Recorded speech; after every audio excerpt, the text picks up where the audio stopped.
Hi, this is my YouTube channel, What's Wrong with the World and How to Fix It. I'm Dr. Terry Lay. The subtitle of the channel is History, Human Nature and Society Today. I'm interested in looking at some of the deeper issues which lie behind some of our current problems, and my background's in sociology, so I'm talking about typical sociological topics, but also topics of general interest.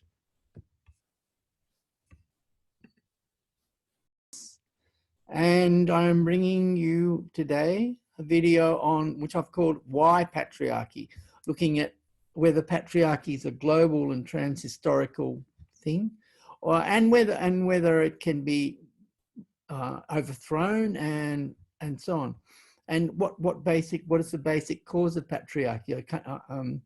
As you can see, I've given up the bare-chested look. People were getting me mixed up with Putin, which is not a good look, really. And anyway, I'll begin. Well, I'm going to argue that patriarchy is pretty well universal in human societies, but that doesn't mean it's always equally oppressive or equally severe, and I'll talk about that. The second thing I'm going to say is that that doesn't mean that it's inevitable or necessary. In fact, we have the means to overthrow patriarchy in current society, and we're doing that. This kind of analysis is opposed to the views that you get from both the left and the right, the dominant views of both, which is on the left, basically that patriarchy is like socially constructed, and usually they would also say that it's constructed in the context of capitalist society, or at least, or maybe even class societies in general. And the view on the right, of course, is that patriarchy is totally universal, and that it's inevitable, and that nothing can be done to get rid of it, and that, you know, we ought to get to like it. I mean, I don't think that's a very viable proposition, but anyway, yeah, I'm going to say that actually the fact that we now have the conditions to get rid of patriarchy means that if you go around thinking that it's universal and inevitable, you actually come across various problems in your life, and you'll find that it's not a very comfortable way to live. But anyway,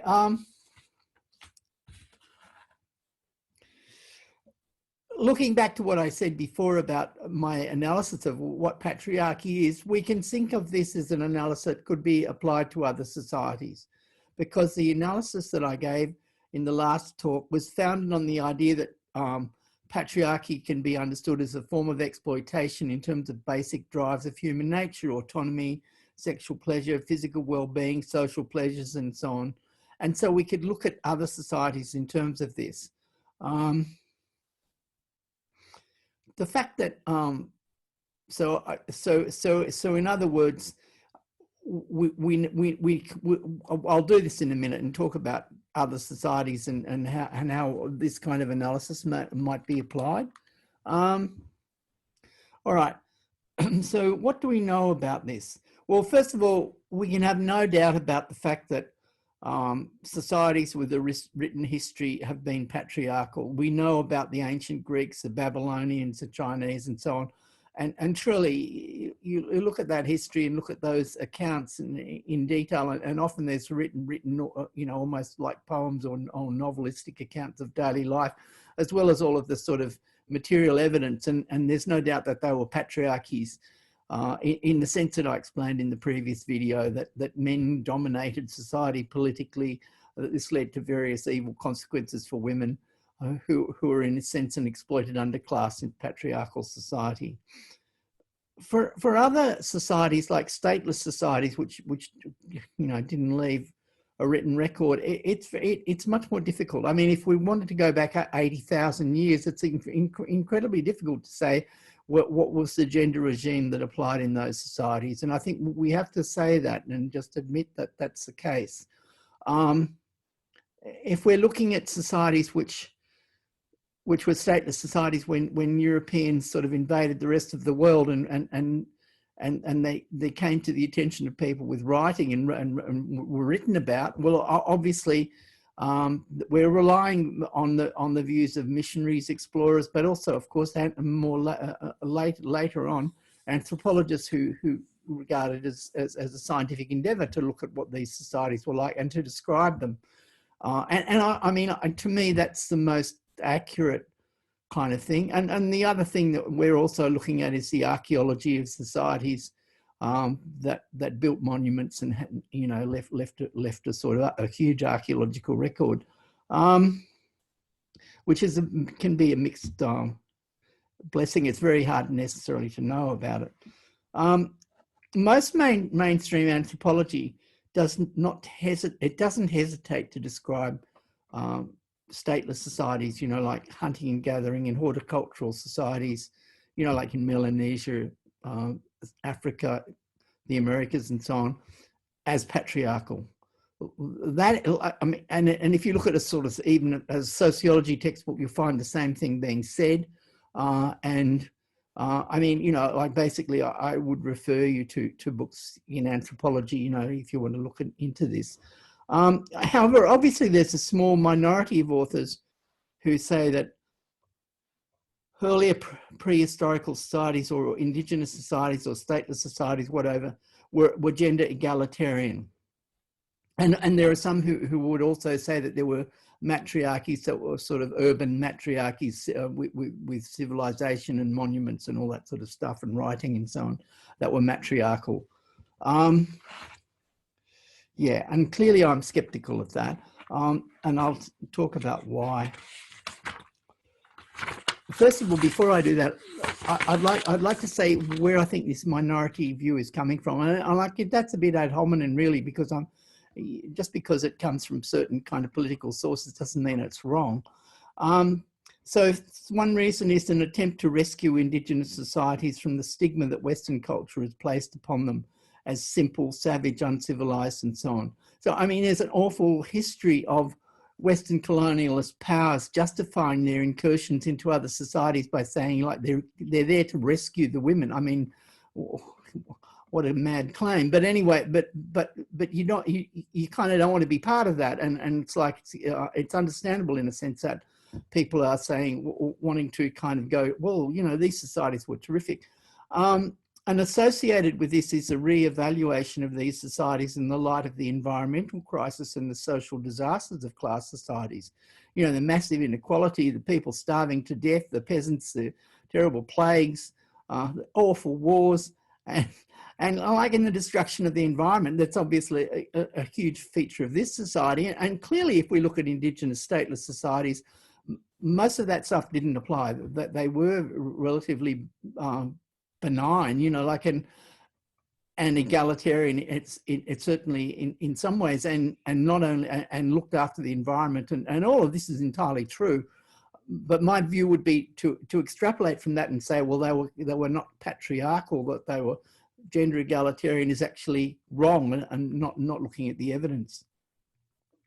And the last reason, then there's another one, which is it comes out of the Marxist tradition. Like, in a sense, Engels, his famous book, The Origins of Family, Private Property and the State, explains gender inequality in terms of social class. You know, when prior to social class, there were primitive matriarchies. And like, this made sense in the 19th century in terms of some of the research that was coming out of the Americas and so on. And it's understandable that Engels might think this, but I just think that he, you know, subsequent research showed that he was wrong. And so consequently, he explains how patriarchy comes about through social class. I don't think it's a very good explanation, but anyway, I'm not going to bother to go into it. And finally, the reason why it's unlikely that why there's this view that other societies must have been different and weren't patriarchal and so on, is coming out of the social constructionist view of gender. In other words, if gender is completely socially constructed and there's no biological element to it, well then why, for Christ's sake, why would we expect, you know, would we expect to go around the world looking at other societies that are radically different to our own, and surely we'd find some that were matriarchal, you know, like, or, you know, like gender egalitarian, let's say. All right, so now what I'm going to do now is to take a look at a particular society which was studied by anthropologists in the 70s. Now, this was a couple, Robin and Yolanda Murphy, and they went to the Amazon and they were looking at a group called the Munduruku. And what I want to do through this is just to say that the analysis of, you know, what constitutes a patriarchy and how you can look at another society in terms of these ideas actually works with their account of the Munduruku. They call their book Women of the Forest. So men lived a lot of their lives, or a lot of the time that men spent in the village, or, you know, a small village like a tribal situation, was in the men's house. So that was communally owned by the men, and they'd be in their hammocks, or they might be doing a bit of craft work or whatever, you know, repairing a net or something like that. And while women were either working in the gardens or working.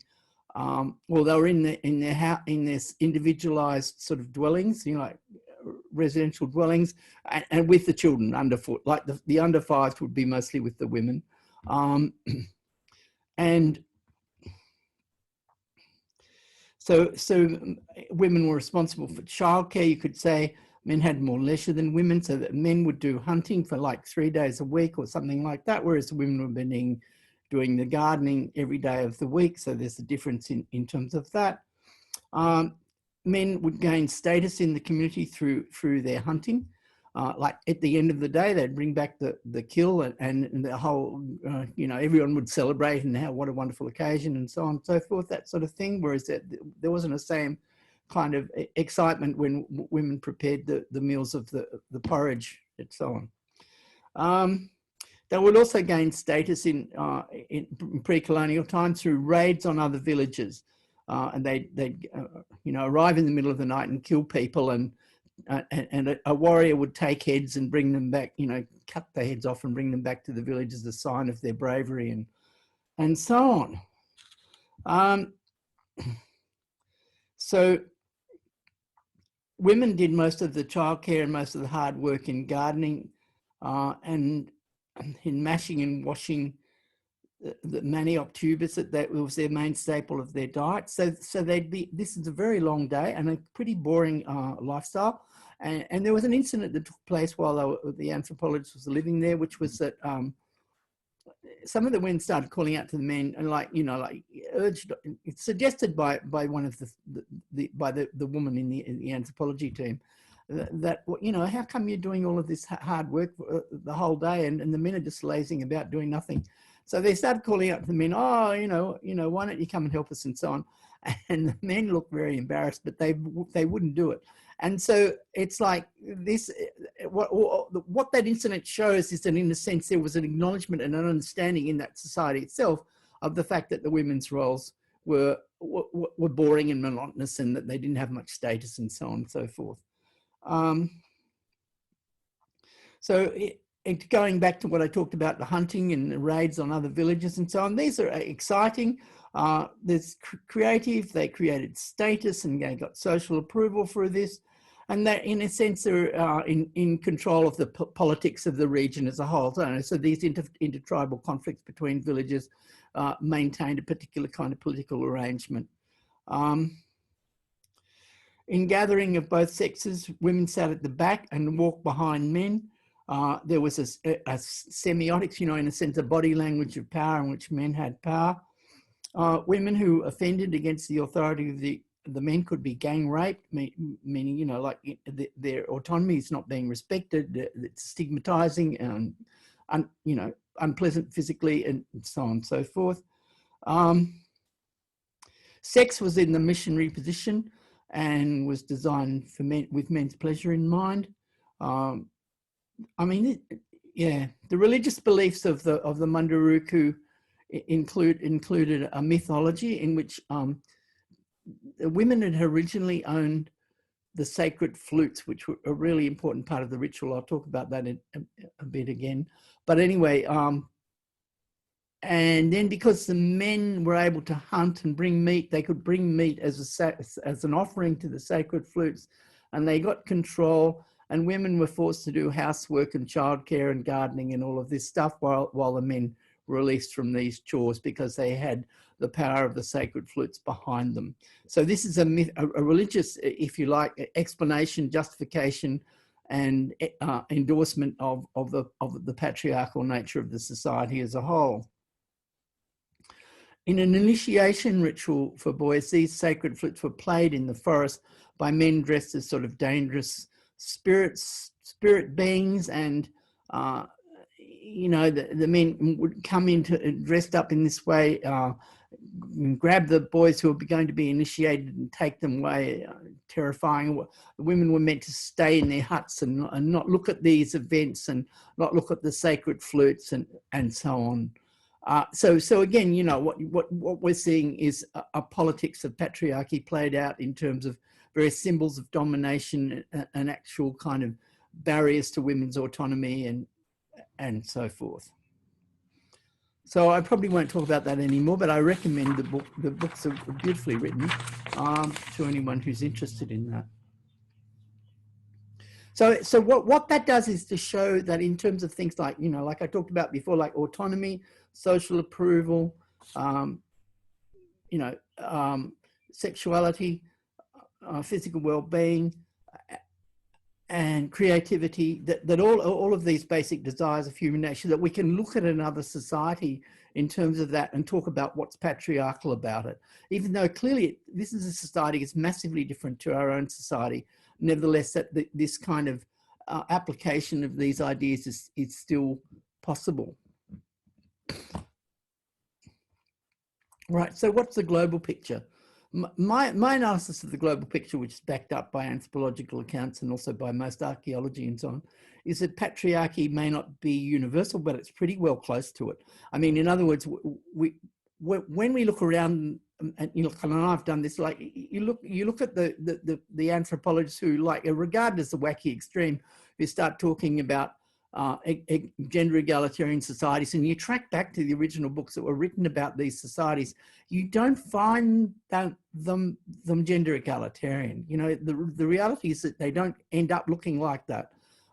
So the Kung of the Kalahari Desert is one example, and there's a wonderful book by Marjorie Shostak, a woman anthropologist, about Nisa, a woman in that society. And although clearly it's nothing like as oppressive and patriarchal as some of the societies that we've lived in ourselves, you know, like Victorian England or whatever, nevertheless, there's no doubt about it being a patriarchal society.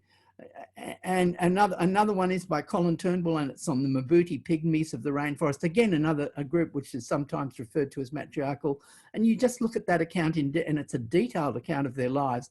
And you have to say, well, you know, men are making most of the decisions. There are all these rituals in which men terrify the women and the children and so on. Men have control of weapons, and et cetera, et cetera. So patriarchy is not always as intense as Victorian England. It's quite common in Indigenous societies for women to have separate spheres from which men are excluded, which are expected to be there preserved, in which they have autonomy. They're not being supervised or controlled by men in those spheres. You know, like obviously, say, gathering, but also in religious ceremonies that are devoted to women, like we find in Aboriginal societies in Australia and so on. Despite this, patriarchy as an inequality in autonomy and other pleasures, as an exploitation of women's work, is the general picture. When we go to the archaeological stuff, we find that the accounts of an original matriarchy are very implausible. So, for example, Çatalhöyük is a site in Turkey, which has been sometimes claimed as original gynocentric or matriarchal civilization. But what we find is that actually, first of all, there are walls around the city which suggest sort of a warfare situation. Secondly, men are buried in graves with their weapons and so on, whereas women are buried with jewelry. The reason why Çatalhöyük became such a you know, a magnet for these theories is that there are a lot of goddess figures of women, you know, really big women, kind of hugely massive, And the implication being that what's read out of that is that these figures represent a matriarchal civilization run by goddesses where women's fertility is the dominant idea in society, and women's social power is connected to that. But as we can see, the actual other details about the society don't really back that up. And another thing that's important to realize about that in terms of the iconography of that society is that there are also another part of their iconography, other than these goddess figures, are bulls' heads with huge nasty looking horns on them and so on like that, which seem to represent men's power or male god figures or whatever.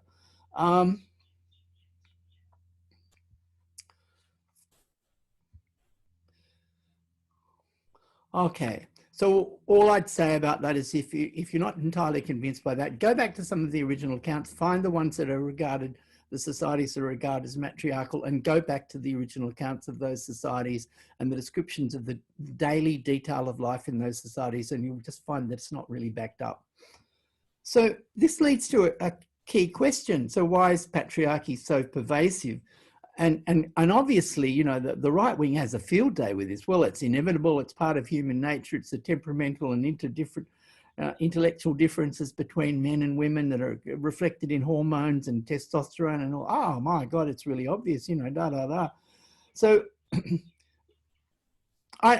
first of all, I find all of this massively implausible. You know, if you look at an AFLW match in Australia, a women's football match, you know, women's Australian rules football match, you know, like the women in that are massively aggressive, competitive, violent to each other, and that's part of in the context of the game. I mean, this is not intended to harm or anything, but it's completely incompatible with the view that there's huge temperamental and intellectual differences.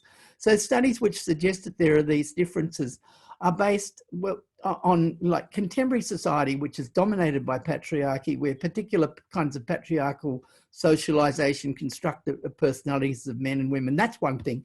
The second thing is that what these studies always show is an overlap. So if it was really innate and there was this huge difference, then you wouldn't be finding an overlap. You'd be finding, you know, a separation. It's not like that.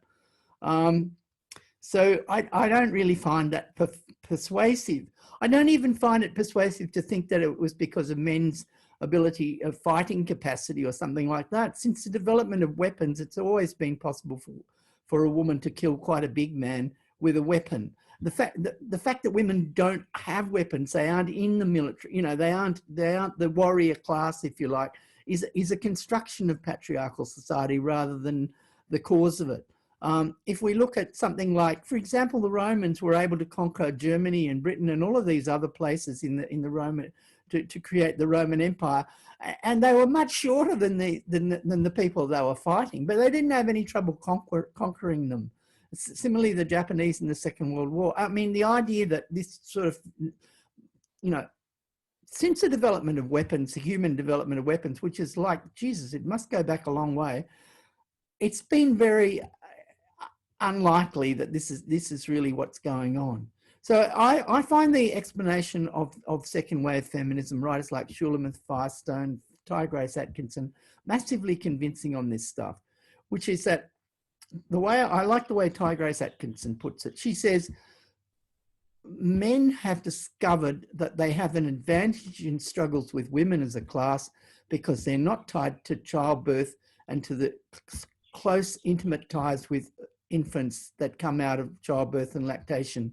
So in other words, that this is a political discovery, a discovery by men as a class that is recreated in different kinds of societies in completely different ways. So the different gender regimes of patriarchy in different societies, different roles for men and women and so on. But basically, if you boil it down, that men have various advantages in political conflicts with women that are related to women's key role in childbirth. And so like in most societies other than the present one, women were having, you know, like between 5 and 10 children, spaced apart at maybe 4-year intervals and so on, and then breastfeeding until they were 3 years old or 4 years old, whatever. It's like, this is really important stuff. And the second thing that confirms this analysis is the feminist movement itself. Like the first instance of the feminist movement was in the late 19th century, when the family size started to drop in the middle class in Europe. And women like Florence Nightingale and Mary Stopes, the one who popularized birth control for women, were in a position of power that had never been possible for women before. And then the second wave of the feminist movement in the 60s coincides with the widespread adoption of the contraceptive pill in Western cultures, which means that women have a lot more control of conception. So when it happens, it is not some arbitrary random effect of sleeping with a man, but it can be chosen in a sense. And also, of course, the huge drop in family size. So it goes down to like an average of 2, having been like 5, 10, whatever. All of these things have created the conditions for a feminist revolution. So I'll come back to that probably. So is patriarchy socially constructed? Yeah, up to a point, yeah, because like men make an ongoing choice to construct, to take advantage of this situation to dominate women. It's not given by biology in some sense. It's enabled by these biological differences, but not created by them. That's one reason why it's not inevitable. The second reason it's not inevitable is that it's not inevitable now, you know. I mean, the fact is that women have a much more control over reproduction. There's much less, the size of the families dropped away to, you know, like 2 or what replacement numbers, whatever, and it needs to because of the environmental crisis. And it's like, yeah, that's right. But gradually what's been happening, you know, especially since the 70s and the second wave feminist movement, is there's been a gradual intensification and also since going right back to the late part of the 19th century of women's power. And what that means for men is that whereas it might have made sense in terms of the desires of human nature to be the patriarch and control women's labor and so on, the various disadvantages of being the patriarch suddenly become a lot more important if women are able to push back a lot harder. And I think that's the situation we're in now, where actually it starts not to make sense for men anymore to defend patriarchy. You know, that's how I see it. And so some of these disadvantages are, it's impossible to really make friends with women if you insist on maintaining patriarchal power. It just doesn't really work. The second thing is that it's associated with various kinds of alienation from your children, which, you know, means you've been cut out from a large part of life's pleasures and so on. So there are huge costs for men in patriarchy. And then the third one, you know, like I talked about in the previous one on toxic masculinity, is the anxiety of men, the insecurity, the fact that they have to compete and show dominance, show that they're real men and all of that. That's a huge psychic pressure on men. Now, you know, you might say, well, okay, in previous patriarchies, the game was worth the candle, but it's really not now.